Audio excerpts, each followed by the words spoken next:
Entonces, seguimos adelante. Ay, me he pasado.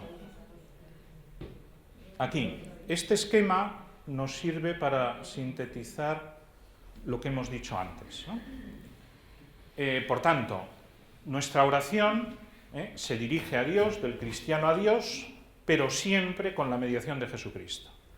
Con los tres calificativos, o los tres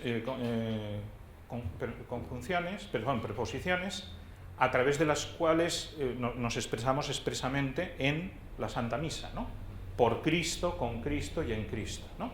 Por subraya la mediación, a través de él llega nuestra oración, con subraya esta unidad que es propia de la Iglesia, rezamos juntos, la cabeza y los miembros, y en va más al fondo, va a la idea de que estamos a la intimidad, estamos incorporados al mismo Cristo. Cada uno de nosotros es Cristo y Cristo vive en mí, como dice San Pablo. Y por tanto mi oración no solo pasa a través de Jesús y rezamos pues, juntitos, ¿no? Sino que desde dentro de mí y a través de su interior llega a Dios, llega al Padre. Por tanto, la suma de los tres es muy importante, porque tampoco solo decimos en. O sea, Cristo está dentro, al lado y al mismo tiempo intercediendo. No, es distinto, es un matiz distinto al de San Agustín. No es exacto, porque las que hemos dicho San Agustín serían estas dos juntas y esta, que Jesús es también Dios, ¿no? Estas son las tres que he citado al principio de Edith Stein, citando a su vez la doxología de la misa. Vamos a dar un paso más en esta reflexión trinitaria sobre la oración para ver el papel que juega el Espíritu Santo, que ha ido apareciendo, pero ahora lo vamos a concretar un poquito más, ¿no? Una vez más, la Sagrada Escritura ya nos dice lo más importante, siempre está, aunque luego se haya desarrollado mucho en la teología. En este caso, San Pablo, en la Epístola a los Romanos, dice: también el Espíritu acude en ayuda de nuestra flaqueza, pues no sabemos lo que debemos pedir como conviene, pero el mismo Espíritu intercede por nosotros con gemidos inefables. Ahora lo explicaré más, pero ya aquí aparecen dos ideas importantes, ¿no? Ayuda e intercesión, por parte del Espíritu Santo. Y en Gálatas dice también, este es uno de los textos de filiación divina a los que antes he aludido, ¿no? Y puesto que sois hijos, Dios envió a nuestros corazones el Espíritu de su Hijo, que clama Abba, aquí vuelve a aparecer, Padre. Aquí lo que me interesa ahora es que dice San Pablo que es el Espíritu el que clama dentro de nosotros. Ayuda, intercesión y una acción interna. Estas tres ideas ya aparecen aquí claramente en San Pablo. Después, este texto de San Juan Crisóstomo también es muy interesante para ir precisando más la acción del Espíritu Santo. Dice: si no existiera el Espíritu Santo, no podríamos decir Señor Jesús. O sea, no seríamos capaces ni de empezar nuestra oración.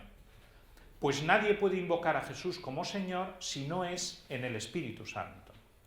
Y se apoya a su vez en San Pablo. Si no existiera el Espíritu Santo, no podríamos orar con confianza. Bueno, es que me quité el texto. Aquí hay una cita de San Pablo que la quité. No me acuerdo. Es igual. Pero aquí ya añade más, ¿no? Si no existiera el Espíritu Santo, no podríamos orar con confianza. O sea, primero dice que no podríamos orar. Luego que no podríamos orar con confianza. O sea, con toda esa intimidad que hemos visto antes, confianza del mismo Jesús con su Padre, ¿no? Cuando invoques pues a Dios Padre, acuérdate de quién ha sido de que ha sido el Espíritu Santo quien al mover tu alma te ha dado esa oración. Esta frase es muy importante. O sea, la oración es un don. Bueno, lo dijimos también en la primera parte al principio, ¿no? Es el Espíritu Santo el que me da esa oración. No podríamos rezar con confianza. La oración es un don del Espíritu Santo. Vamos a poner todas estas ideas con orden. Es decir, por una parte, el Espíritu Santo nos da oración. De hecho, a mí me di más cuenta de la importancia de esta frase cuando, leyendo varios textos, incluido alguno de San José María y de otros santos, que dicen, me dio oración. O sea, no dicen, me enseñó a rezar, o me dijo que dijera, o me sugirió, no, me dio oración, sin artículo ni nada. O sea, el objeto directo es la oración. Lo que da es la oración. Me dio oración. O sea, la oración, todo lo que es la oración, el conjunto, el misterio, es un don, como tal. Por eso lo he puesto lo primero, porque me parece lo más fuerte, ¿no? El Espíritu Santo da oración. Luego, da las palabras, el contenido mismo de la oración. Me da la oración como tal don y es Él también el que me va sugiriendo lo que tengo que decir. Siempre respetando la libertad, idea que ya ha salido, pero que insistiré en ella, ¿no? No fuerza. Pero sí, como dice San Juan Crisóstomo, si digo Señor Jesús es porque me está dando esas palabras, el Espíritu Santo. Después, me enseña a rezar, que no es exactamente lo mismo, es el maestro. O sea, me sopla, pero al mismo tiempo me enseña que yo libremente rece. En el fondo, si uno piensa, es lo que hacen los padres con los niños. Dicen, di esto, pero al mismo tiempo que dicen, di esto, les están enseñando, claro, para que ellos lo digan solos luego. Entonces, ya aquí, como vimos, le enseñaron a rezar el Padre Nuestro cada noche, ¿no? Era ya familiarizado porque lo rezo todas las noches, ¿no? Pues eso, ¿no? Te han enseñado a rezar, diciéndote las palabras que tienes que decir, ¿no? Ayuda a rezar, que es otro paso más, ¿no? Tiene que ver con lo que decía antes de Jesucristo, no es un maestro externo, maestro externo que me acompaña en mi oración. Como el padre o la madre que va enseñando al niño y rezan juntos, ¿no? Rezan juntos. Me acaba de venir a la cabeza, no sé por qué, una película, porque tiene que ver con esto, pero me ha venido de repente, una película de Mel Gibson, en que él es el protagonista, que es una de guerra, en que es católico él y su mujer no, y entonces él reza con los niños por la noche, y todos de rodillas y les van rezando juntos, ¿no? Pues eso, ¿no? Rezan juntos, ¿no? Intercede, lo dice también San Pablo, hemos visto, ¿no? Es decir, un papel parecido al de Jesús, o complementario al de Jesús.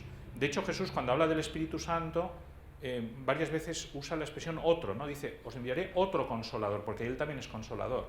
Es otro de estos misterios de la Trinidad, porque los tres son Dios, pero al mismo tiempo se distribuyen los papeles, ¿no? Por decirlo así, ¿no? Entonces, Jesús intercede, pero el Espíritu Santo también. También es intercesor. O sea, también lleva nuestra oración al Padre y nos la trae desde el Padre, ¿no?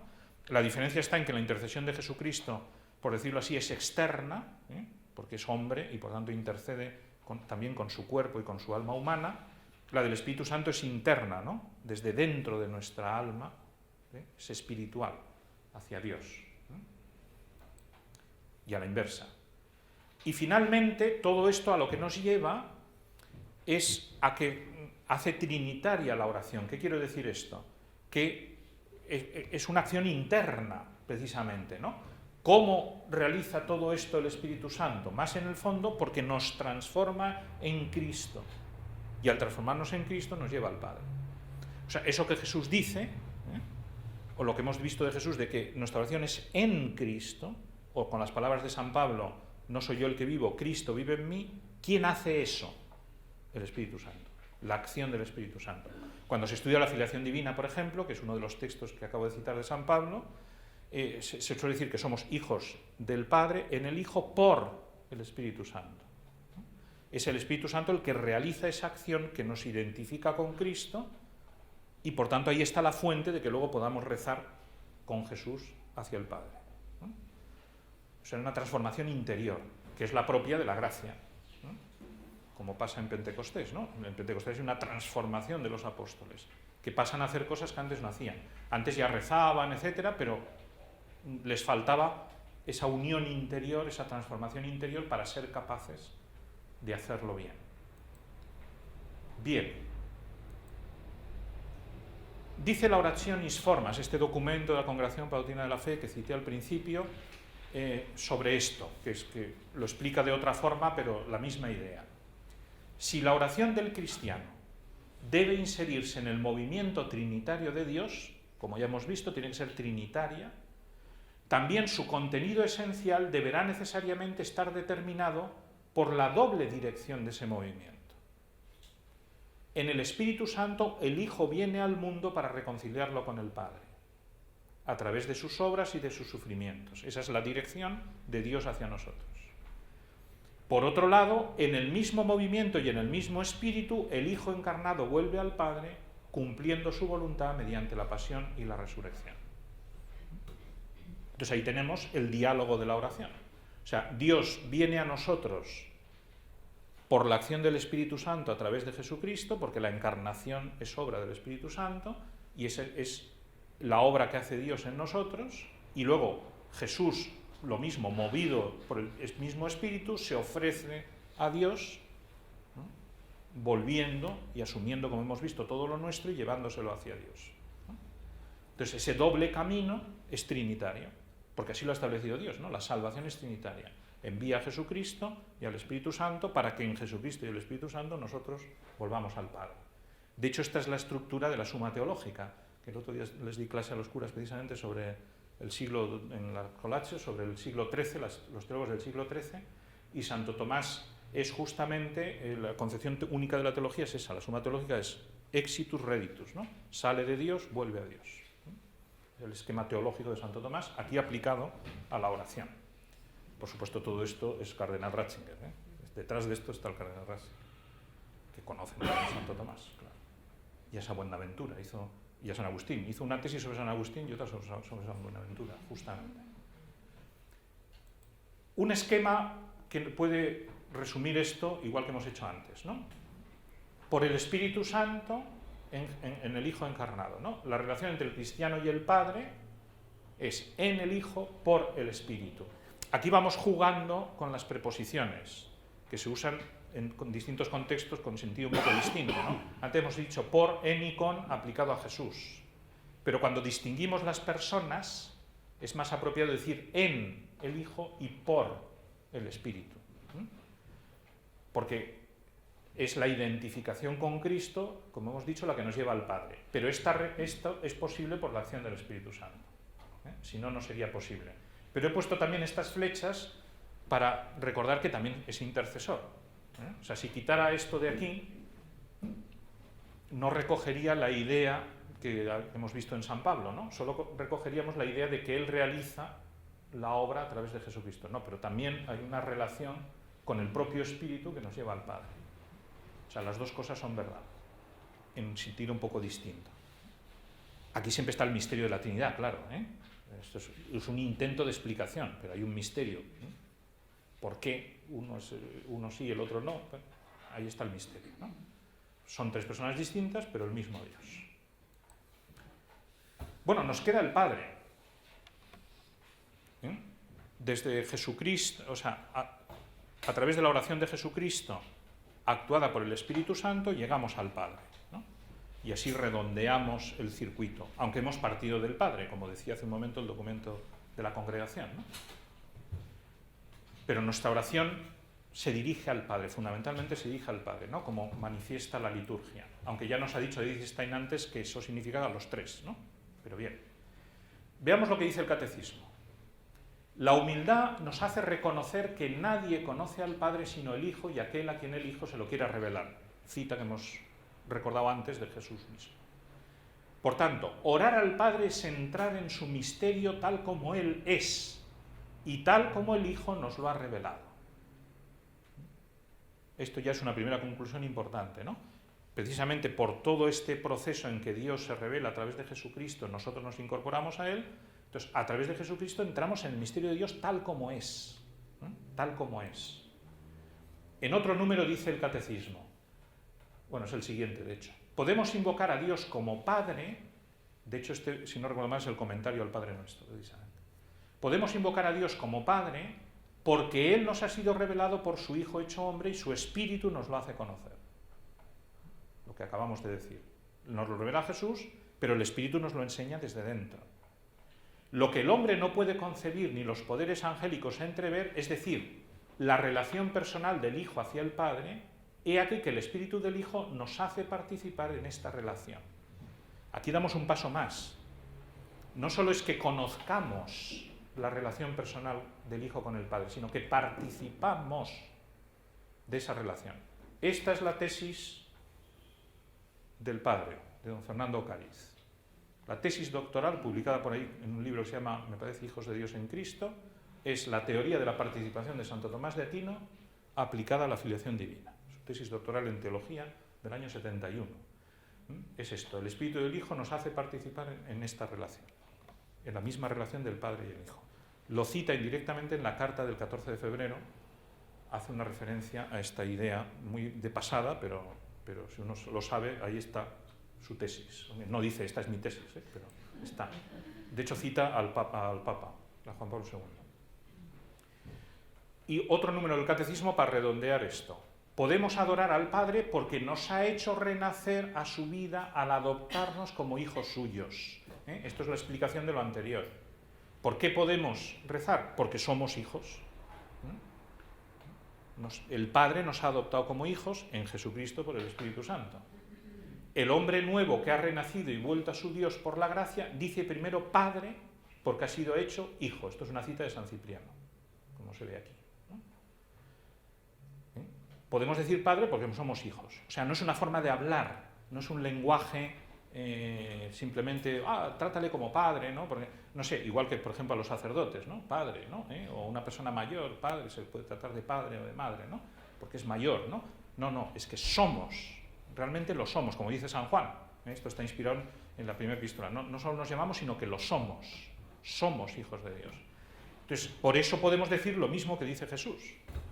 La oración de Jesús es la misma y nos dirigimos al mismo Padre y con la misma intimidad porque hemos sido hechos hijos de Dios, adoptados.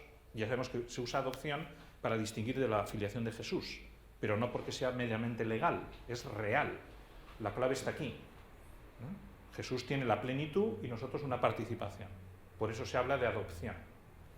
Y porque no es natural, sino que Dios nos la ha dado como un don.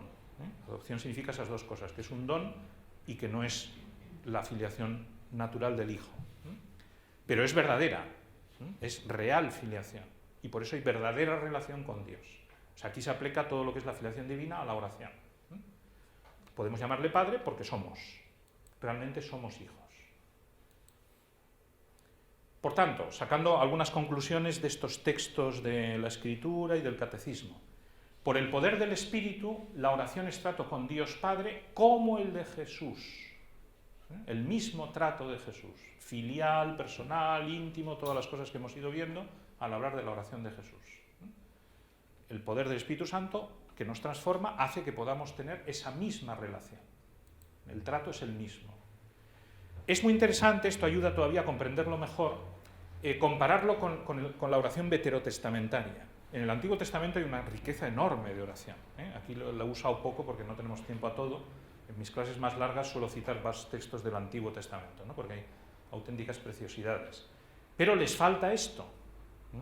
Incluso Moisés, que aparece en la Escritura como el que tuvo más intimidad con Dios de todos los grandes santos del Antiguo Testamento, expresamente dice que hablaba con Dios como un amigo habla con su amigo, ¿no? Pero no como un hijo con su padre. Hay un momento en que dice que quiere ver el rostro de Dios y Dios le dice, no, verás mi espalda, que es una forma simbólica de decir, no podemos llegar a tanta intimidad. Recuerdo el fresco de Miguel Ángel es la Capilla Sistina, ¿no? Que aparece una espalda espectacular, ¿no? De Dios, ¿no? Bueno, verás mi espalda, pero no mi rostro, ¿no? En cambio nosotros sí. Por eso los judíos se escandalizan cuando Jesús dice mi Padre, etcétera, ¿no? Porque se dan cuenta de la trascendencia. O sea, este está llamando al Altísimo, al que ni siquiera Moisés, el gran Moisés, podía tratar de tú a tú, en cambio él dice que es su hijo y que le trata con esa intimidad. Escándalo. O sea, es un cambio radical el del Nuevo al Antiguo Testamento en este punto, precisamente por Jesús, claro. Bien, esto tiene muchas consecuencias, pero es importante porque ayuda, esa comparación ayuda mucho. Ver la diferencia entre la oración del Antiguo y del Nuevo Testamento. Es decir, esto lo dice el Catecismo antes, lo he vuelto a colocar aquí en este resumen, ¿no? La oración nos pone en relación con Dios como realmente es, uno y trino. En el Antiguo Testamento solo había relación con Dios uno, pues ni siquiera se conocía la Trinidad. Y por tanto, no como Dios es. Porque la revelación de la Trinidad no solo es una revelación, sino es un meternos en su intimidad. Cosa que no era posible con el Dios uno, porque el Dios uno está mal dicho lo que voy a decir, pero para entendernos es incompleto. No es incompleto él porque él seguía siendo trino, pero la gente no lo sabía, ¿no? No había intimidad. Y por eso, que digamos que es la conclusión de todo, la oración cristiana es necesariamente, por eso mismo, trinitaria. Porque Dios es trinitario, es Trinidad. No puede ser de otra forma. La cristiana, como ya dije el otro día, la oración judía, y aquí lo comprobamos, no, o la musulmana, o la budista. La budista sería discutible incluso si es oración, porque no hay un Dios personal, ¿no? Pero bueno, podemos admitirlo en un sentido muy vago, ¿no? Bueno, esto ya es un poco repetir, pero es para remachar las ideas, ¿no? La oración es participación en el eterno coloquio que se desarrolla en el interior de la misma Trinidad. Aquí me sirve para recordar una idea también de Santo Tomás de Aquino que es muy fructífera. Cuando Santo Tomás de Aquino habla de la inhabitación trinitaria en el alma, dice que es la presencia de lo conocido en el cognoscente y de lo amado en el amante, ¿no? No explico esto ahora porque se varía lejos, pero sí para la oración es muy útil, ¿no? Porque efectivamente no estoy, como ya hemos dicho varias veces, tratando con alguien externo, sino con alguien que está en mi misma intimidad. Y sobre todo es muy importante la segunda parte, de lo amado en el amante. Si hemos dicho que la oración es diálogo de amor con Dios, es diálogo con un amante y amado que está dentro de mí mismo, al que no tengo que irme lejos. Esto es una idea que tanto Santa Teresa como San José María la dicen literalmente, ¿no? No tengo que irme lejos a rezar, ¿verdad? Le tengo dentro de mí. No tengo que buscarle por ahí, le tengo dentro de mí, ¿no? Porque el amante, las tres personas de la Trinidad, están dentro de mí. Y por tanto les puedo tratar en mi intimidad. Y por tanto, la oración es presencia del diálogo divino en nuestro diálogo.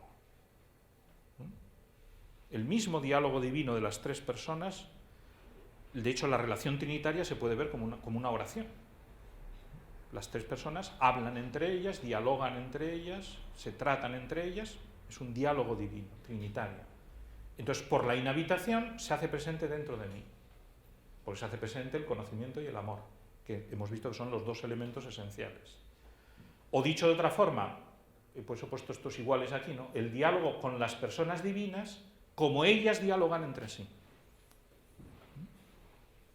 Diálogo con el Padre, con el Hijo y con el Espíritu, el Hijo en cuanto Hijo, el Espíritu en cuanto Espíritu. O sea, lo que se da en la intimidad de la Trinidad se da en nuestra oración. Siempre de forma parcial, participada, pero igual. Tendrá su plenitud en el cielo, evidentemente, ¿no? Pero ya se da aquí. Claro, esto nos hace ver, efectivamente, la grandeza de la oración. Sí, solo son unas pinceladas, pero ya nos damos cuenta de dónde estamos, ¿no? Aunque sea, como he dicho antes, implícito, ¿no? El catecismo dice lo siguiente, completando estas ideas. Al decir Padre Nuestro, de nuevo es el comentario al Padre Nuestro, es al Padre de nuestro Señor Jesucristo a quien nos dirigimos personalmente. Esto es muy interesante porque juega con una de las definiciones del concilio creo recordar que es Calcedonia. No Calcedonia, bueno, no sé, no me acuerdo, lo digo de memoria, perdón. Pero bueno, no dividimos la divinidad al rezar así, ya que el Padre es su fuente y origen, sino que confesamos eternamente que eternamente el Hijo es engendrado por Él y que de Él procede el Espíritu Santo. No confundimos de ninguna manera a las personas. Aquí está el misterio trinitario. Ni dividimos la divinidad al decir que son tres, ni confundimos al decir que son uno. Entonces, eso pasa en la oración. Esto lo está aplicando aquí a la oración. Cuando yo rezo al Padre, no estoy dividiendo la divinidad. Pero tampoco estoy confundiendo las personas, ya que confesamos que nuestra comunión es con el Padre y su Hijo Jesucristo en su único Espíritu. La Santísima Trinidad es consustancial e indivisible. Cuando oramos al Padre, le adoramos y glorificamos con el Hijo y el Espíritu Santo, que es la misma frase que ha dicho antes Santa Edith Stein, que es varios años anteriores al catecismo, claro. Estamos adorando al mismo, pero son tres. Bueno, ya se ve que estoy redundando un poco, pero es que es una idea muy importante, ¿no? Y cada matiz de estos ayuda a comprenderla un poquito mejor. Por tanto, en resumen, nuestra oración es divina y trinitaria. de hecho es una redundancia, pero hay que decirlo por si acaso, porque Dios es trino, ¿no? Es filial, relación con el Padre, cristiforme, relación con el Hijo, y espiritual, lo he puesto entre comillas, porque la palabra espiritual la usamos en sentidos distintos. Aquí me refiero espiritual del Espíritu Santo, no espiritual en el sentido del alma humana, ¿no? Espiritual del Espíritu Santo, que de hecho es de donde viene teología espiritual. Viene de Espíritu Santo, no de espíritu humano.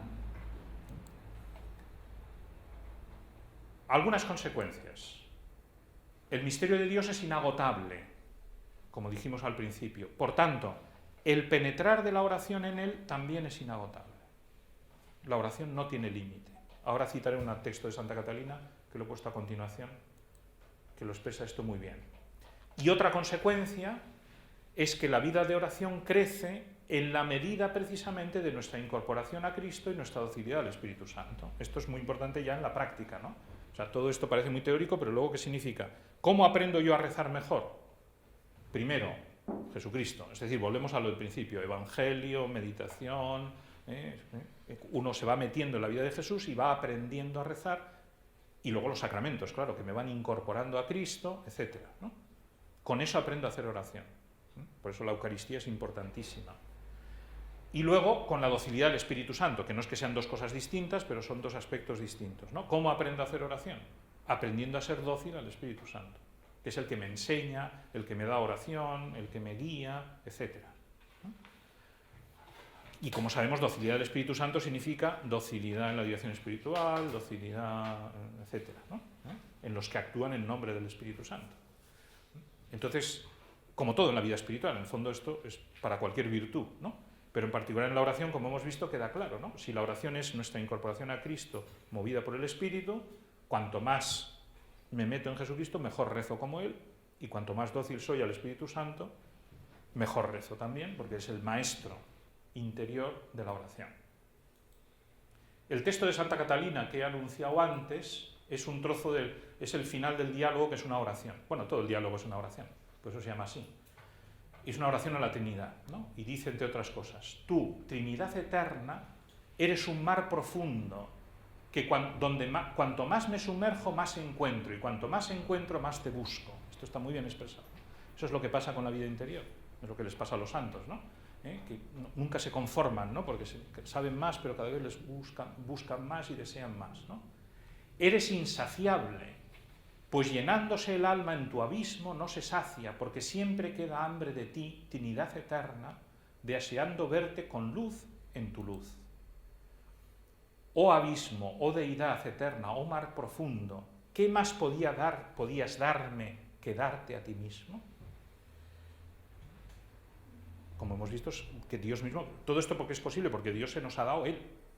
De hecho, todo el diálogo, que es un gran libro, el libro del diálogo de la Divina Providencia, es en el fondo desarrollar esto, ¿no? Cómo el Padre nos envía al Hijo, al Espíritu Santo, y nos va metiendo en su intimidad, y nos permite tratarle así, ¿no?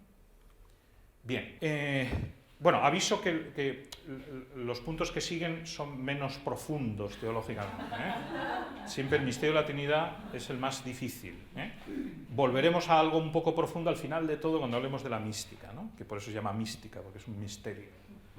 Pero lo relativo a la Virgen y a la Iglesia, que vamos a ver a continuación, es más sencillo desde el punto de vista teológico, en el fondo porque se deduce de lo anterior, ¿no? No hay que añadir grandes misterios, ¿no? Se va deduciendo de lo anterior, ¿no? Entonces, para hablar de María y la oración cristiana, de nuevo voy a hacer algo parecido a Jesús, un poco, aunque más brevemente, ¿no? Que es, primero, hablar de la oración de ella, de María, porque tiene algunas peculiaridades que conviene subrayar, para luego hablar de su oración y la nuestra, cómo se combina nuestra oración con la oración de la Virgen, ¿no? Que también tiene sus peculiaridades, ¿no? Como sabemos, ¿no? Bien, entonces, primero, la oración de María considerada en sí misma, ¿no? En su persona, en ella. Aquí, ante todo, hay que decir que María es una criatura, esto es fundamental, no es Dios, punto. Con lo cual, eso para nosotros, en nuestro tema actual, nos viene muy bien, porque es una oración muy cercana a la nuestra. O sea, la oración de Jesucristo es nuestro modelo, estamos dentro de él, etcétera, pero siempre sabemos que Jesucristo es Dios. Con lo cual siempre hay algo inalcanzable, como hemos visto en la oración de Jesús. No he insistido mucho en este punto, pero en fin, no se puede explicar todo, ¿no? O sea, si vamos al extremo, Jesús es inimitable. Le buscamos imitarle, y tenemos que hacerlo, pero nunca podemos imitarle. A María, en cierto sentido, tampoco, precisamente por lo que enseguida veremos. Pero sí que está más cerca de nosotros, porque es una criatura, no es Dios.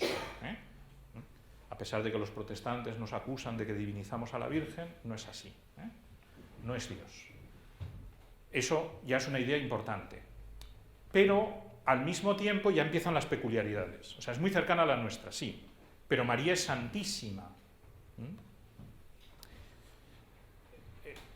Lo cual le aleja en ese sentido de nosotros, ¿no? Que nosotros estamos aspirando a la santidad, pero todavía no lo somos. Pero sí que en ese sentido es modelo. Es un referente clarísimo, porque precisamente porque es santa, sabemos que su oración es un modelo perfecto. Todos los santos, como dije en la presentación de la asignatura, nos sirven de modelo, pero los santos se equivocan, y mucho, ¿no?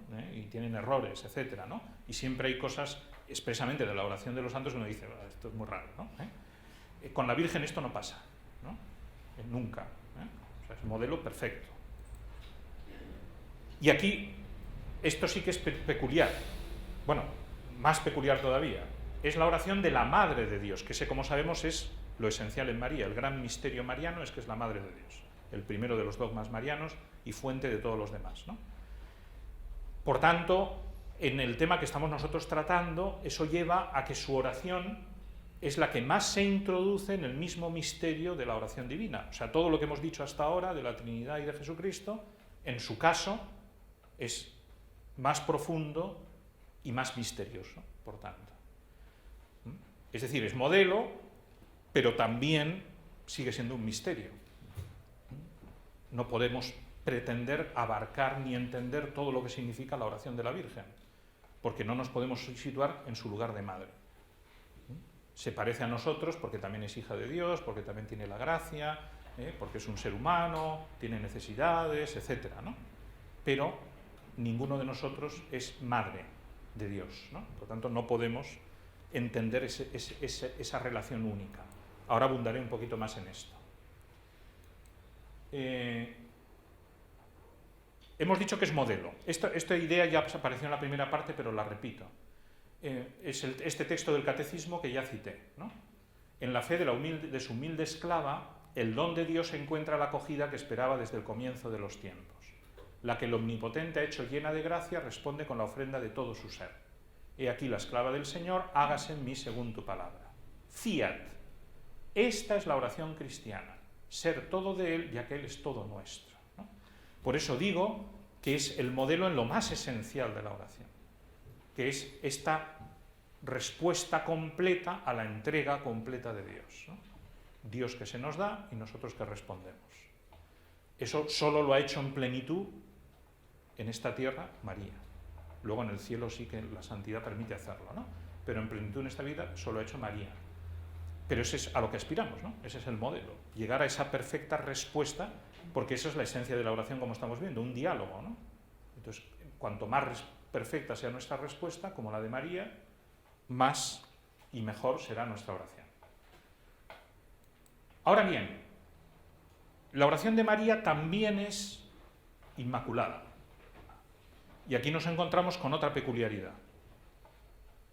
Y lo he puesto así para entendernos. De las 4 formas clásicas de oración, adoración, acción de gracias, petición y desagravio, esta oración María no la puede hacer. No la ha hecho jamás, porque no tiene nada de lo que pedir perdón. Sí puede interceder por nosotros, pero eso ya no es otra cosa. Entonces, María no es modelo de contrición. No podemos... A ver, ¿cómo pedías perdón tú? No, es que yo no he pedido perdón nunca, lo siento. Igual que Jesús, claro, Jesús tampoco es modelo de contrición. Bien, no sé si tiene mucha importancia esto, pero ahí queda, ¿no? Pero vamos a profundizar más en lo de la maternidad, que es lo importante. Volvemos a este cuadro porque ahí está la relación con las 3 personas divinas, ¿no?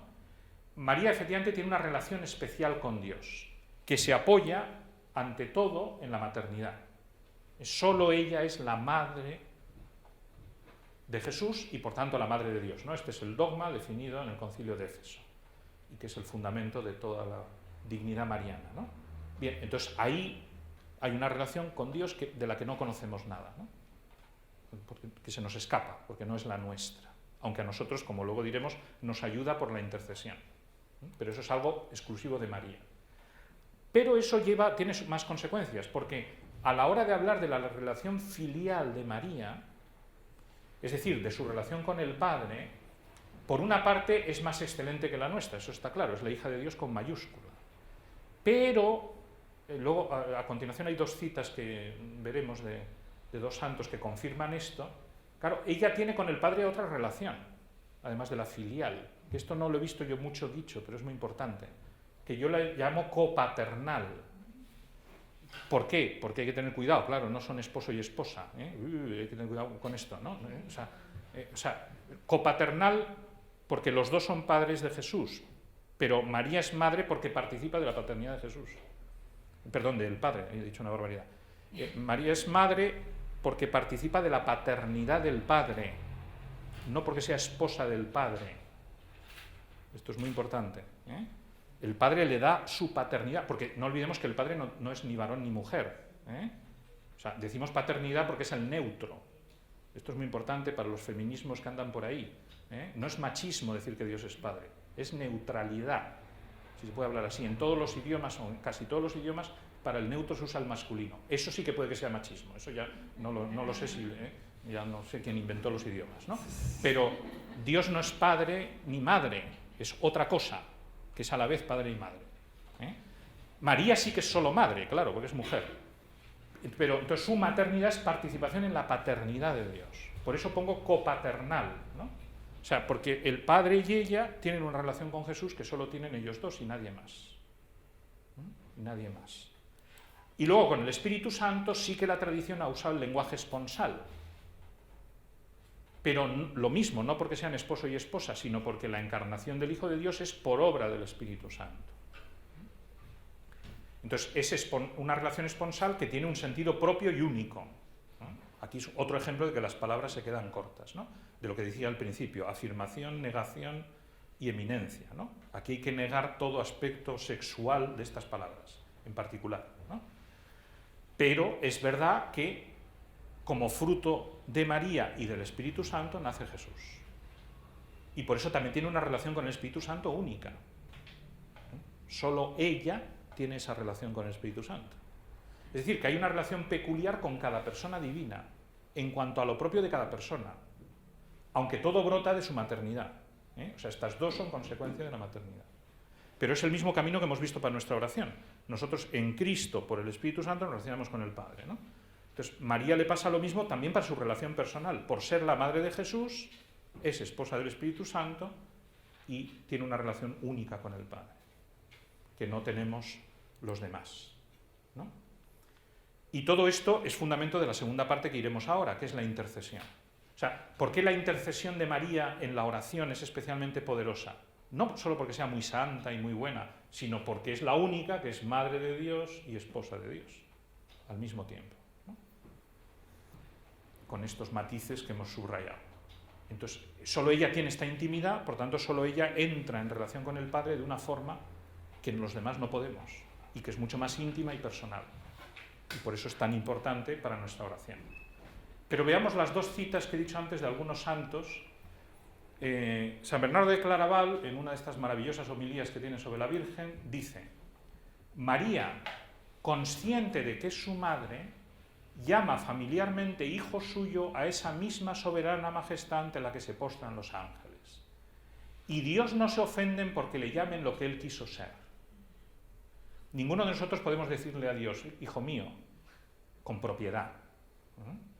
Podemos decirle amigo, hermano, hijo, padre, muchas cosas, enamorado, pero no podemos decirle hijo.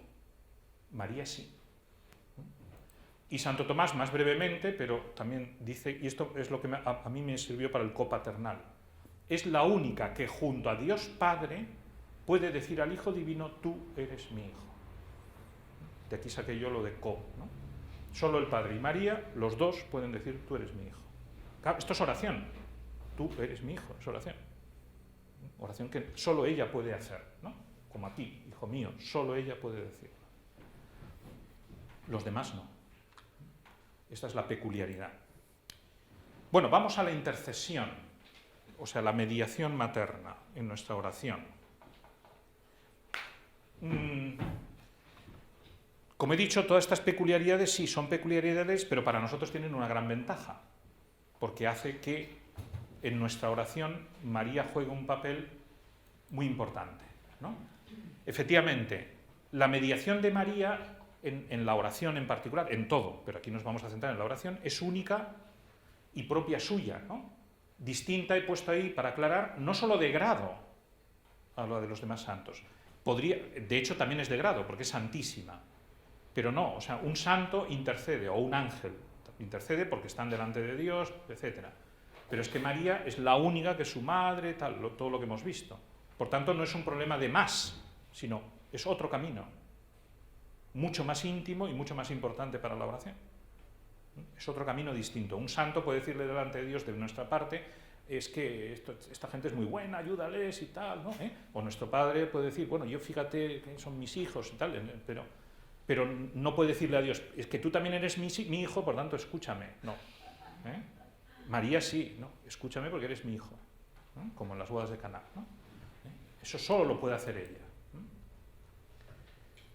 Por eso usamos la expresión mediación materna para referirnos a la Virgen. Esto, teológicamente, de hecho, lo acuñó San Juan Pablo II en la encíclica Redentoris Mater, ¿no? Es una idea que viene de antiguo, pero él acuña esta expresión y la explica con mucho detalle en esa encíclica, ¿no? La mediación materna. El catecismo lo recoge, por supuesto. Dice, desde el sí dado por la fe en la Anunciación y mantenido sin vacilar al pie de la cruz, porque la maternidad de María, aprovecho para decirlo, eso se estudia en Mariología, brota de los dos momentos, ¿eh? Es una combinación de encarnación y redención.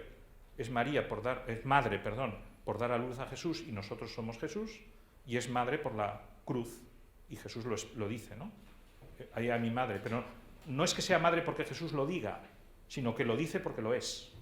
Esto es muy importante, ¿eh? Al redimirnos Jesús nos hace sus hijos y por tanto hijos de María.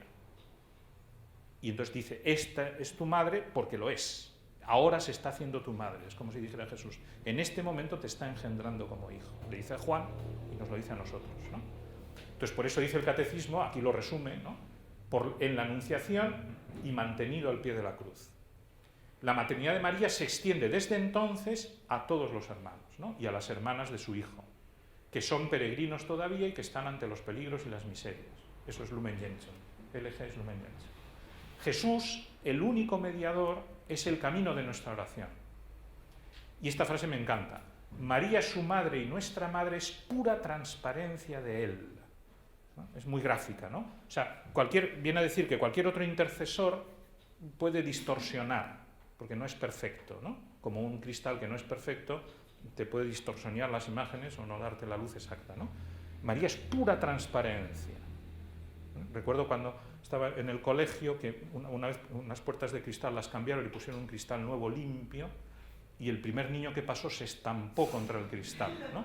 Porque no vio que había cristal. Entonces tuvieron que poner una especie de letrerito, una especie de redondela ahí, verde y rojo según el lado, para que la gente no se estampara contra el cristal, ¿no? Porque era pura transparencia, ¿no?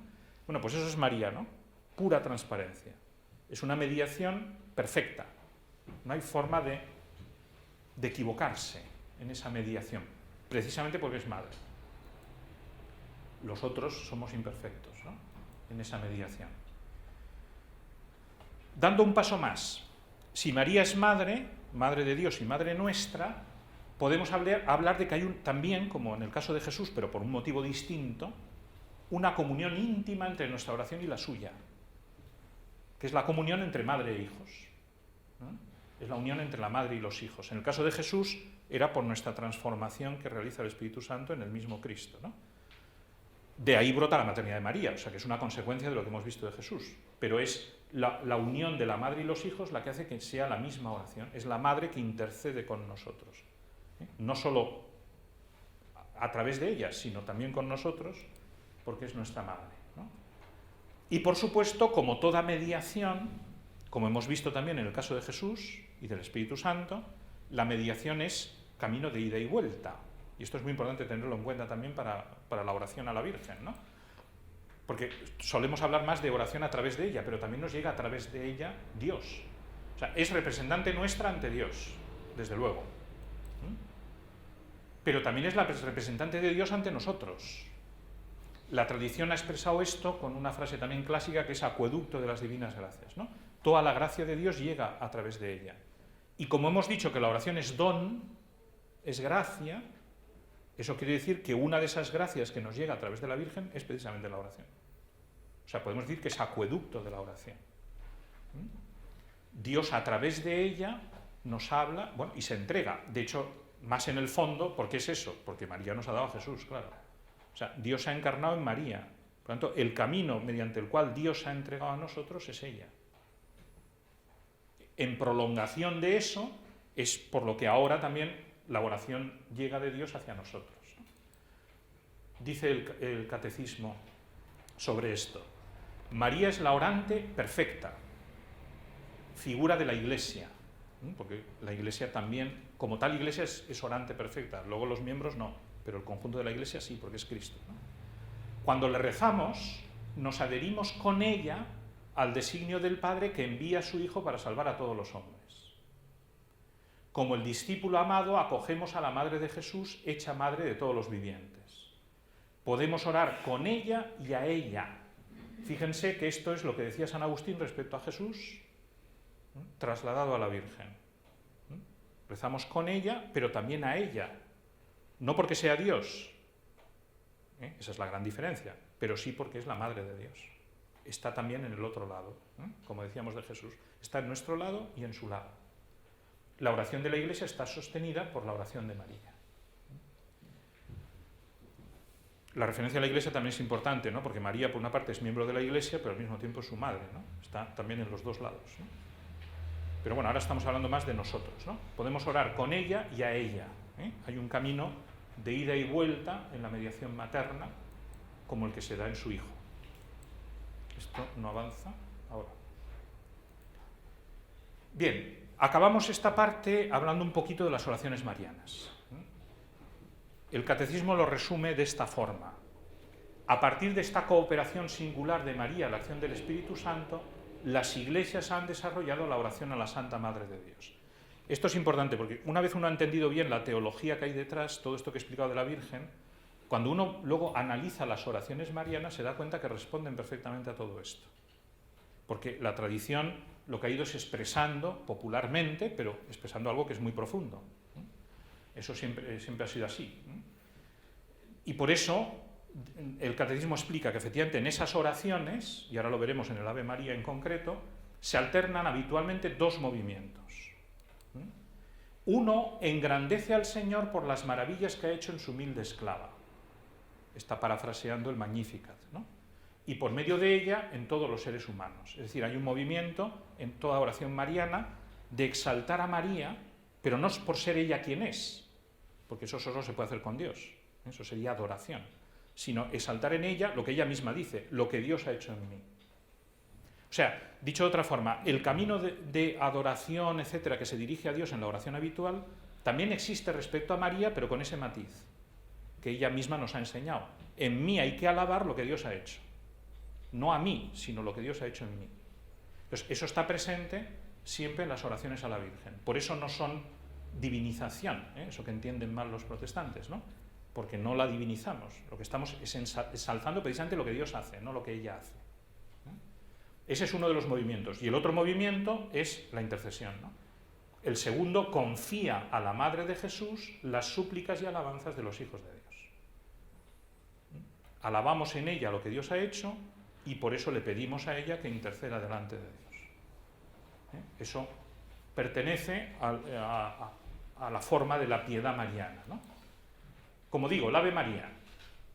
Efectivamente, en el Ave María tenemos la síntesis, igual que pasaba con el Padre Nuestro, aunque el Ave María es mucho más moderna, está tomada con algunas palabras de la Escritura y otras, ¿no?